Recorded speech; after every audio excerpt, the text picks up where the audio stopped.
Nasagip sa Malabon City ang isang babaeng Taiwanese matapos kidnapin at halayin pa umano ng ilang Chinese nationals. High-tech po ang naging pagtunton sa mismong lokasyon gamit ang cellphone.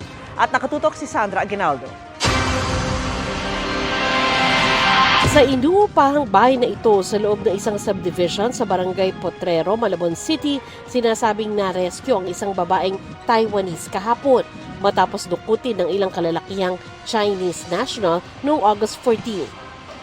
Arestado rin ang 2 sa 7 lalaki na umano'y nasa likod ng pagdukot sa biktimang 35 anyos. Sinabi rin daw ng biktima sa Malabon City Police na hinalay umano siya ng 2 beses nang tumatayong leader ng mga suspect.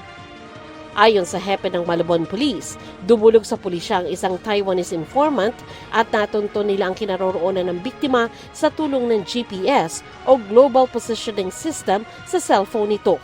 Pinuntahan po namin yung tinuturo po ng GPS o ng locator at narating po namin yung area.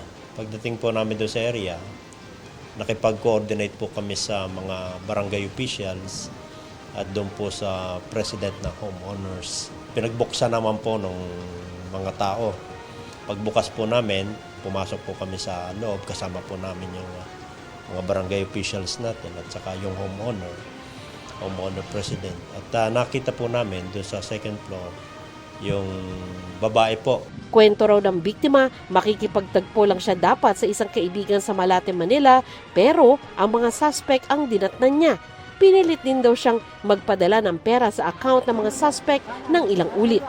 Itinanggi naman ng isa sa mga suspect ang mga paratang ng biktima. Ang sabi po niya, nagpapadala siya ng pera na dinidemand sa kanya through online.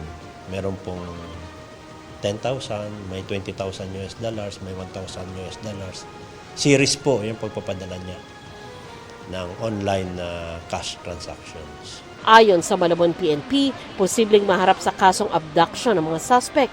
Patuloy daw ang investigasyon ng pulisya kaugnay sa iba pang kasong maaari nilang kaharapin. Para sa GMA Integrated News, Sandra Aguinaldo, nakatutok 24 oras. Mga kapuso, kasama nyo kami 24 oras. Mag-subscribe sa GMA Integrated News sa YouTube. Sa mga kapuso abroad, bisitahin ang GMA Pinoy TV at www.gmanews.tv.